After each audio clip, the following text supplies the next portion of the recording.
what happened at the end of the 30s, early 40s, there was a World War II.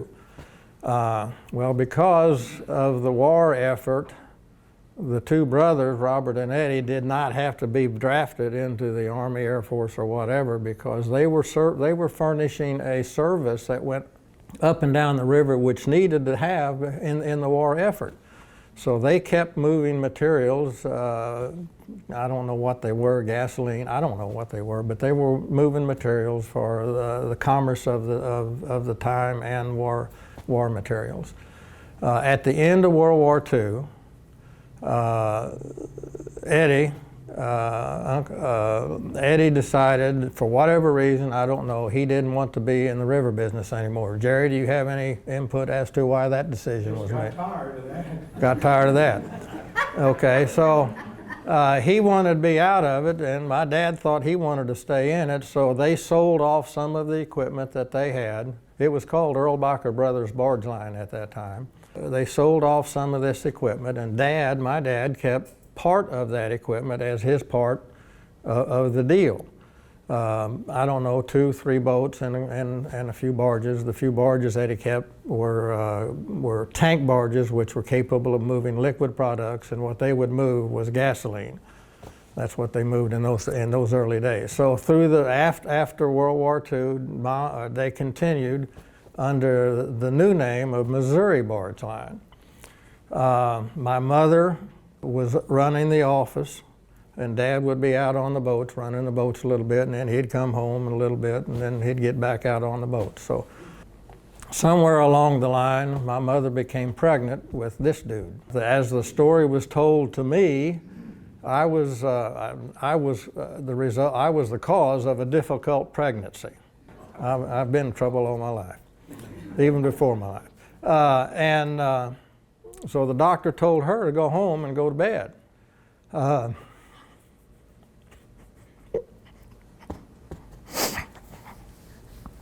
And she did. So now Dad needed an office manager, somebody to run the office. So one of his pilots that was running a boat, Dad saw that guy typing on a typewriter. Dad said, he can be an office guy. So that guy was Woody Rushing, part of the Rushing family that's here. So he came into the office and became in charge of the office. I was born, Mom stayed home, and things were good. Things were busy, and I guess making a little money. And in 1949, Dad says, we need a bigger boat. So he built his first big boat. There's a picture of it back there in the corner. It's a hand-painted picture. The name of it is the Robin, and that was my name. My mom and dad named me Robin. My nickname was Robin. So that boat way back there in the corner was his first big boat. That boat was built in '49. That boat was 3,200 horsepower compared to the 600 or 700, 800 that he was running around with. So that was a big boat. So that boat had, I don't know the knowledge, don't have the knowledge what that boat was doing, but it was working and making money. And then somewhere along the line in the early 1950s, my dad became acquainted with a family out of Rockford, Illinois. That's somewhere up in northern Illinois. If some of you can correct me on that, it's up there somewhere. It was the Smith family, and the Smith family had a lot of gasoline filling stations. And they needed a good supply of gasoline, a regular supply of gasoline coming from the various refineries in the Gulf or wherever they were up the Illinois River to their gasoline stations. So my dad and the Smith family put together a corporation called the, I'll come up with it. Anyway, they put together the corporation to move these gasoline barges up the river. And so they needed a new boat for this. And they built a boat in 1953, Missouri, Illinois Barge Line. That's the name of that company. It was owned 50-50 by the Smith family and the Erlbacher family. So that boat was the Stanton. They built that boat in '53, and it was 1,800 horsepower. and it would move gasoline from the Gulf Coast up the Mississippi River, then up the Illinois River to the areas where it was unloaded for those gasoline things. I just remembered Mary Ann gave me some notes here. I just got to say, I got to go back before this Stanton K was built. In the early, I think it was, I don't know the time frame, it was late 40s or early 1950s, after World War II was over, the Navy had a lot of excess equipment. And somewhere along the line, my dad got information that the Navy was selling some boats, some ships that are out in California, and Dad needed some engines for his boats that he knew he was going to be building. So he went out there, and the ships that he bought were not the great big battleships or that kind of stuff. These were called LST, Landing Ship Tank.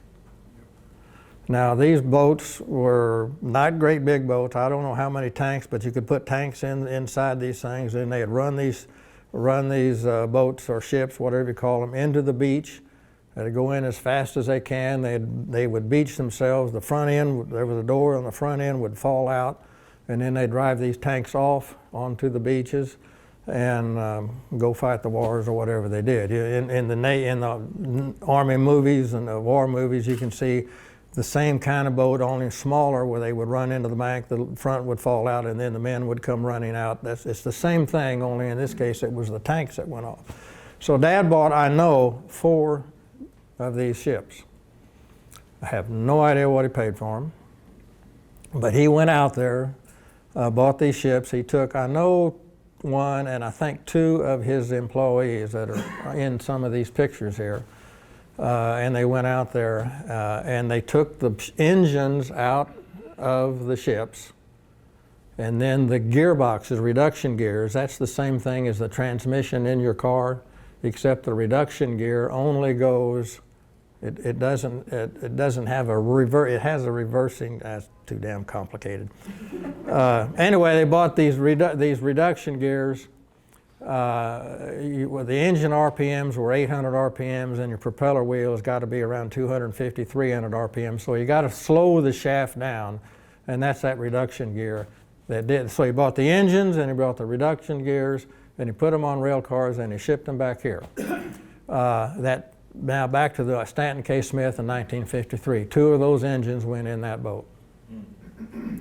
Then that boat was successful, and the Smith family needed another boat, 1955. So in 1955, Dad built a second boat, which was, again, keeping in line with the Smith family, the E.E. Smith. I don't know what the E.E. stands for, but it was the E.E. Smith. So that relationship with the Smith family continued for, probably into the early 60s. But then in 58, Dad wanted another boat to do some other things. He had a job for another thing, for somebody else. So he built another boat in 1958, and they're all in these pictures around here. And that one was the Elizabeth Ann, and that's my sister, and she's back there on the back row. Hold your hand up, Elizabeth Ann. There she is. And that boat is still going, is it? The E. Smith is still going, and the Elizabeth Ann is still going, but I'll tell you about the E. Smith in just a minute. We'll get to that. It's another one of the notes from Mary Ann. So the Elizabeth Ann got here, and it was out running. I don't remember. It was in the late 50s. I'm not even in high school yet, so I'm not too concerned about what the boats are doing. But in those 1950 years, when I'm not in school, when summertime's here, I would go to work with my dad.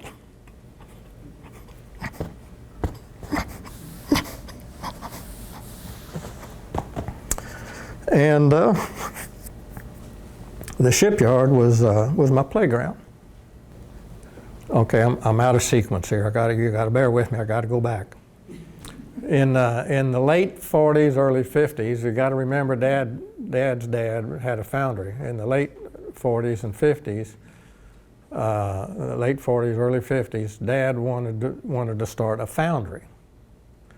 So he bought property below the Cape Bridge, which became our shipyard later, which we're still there today.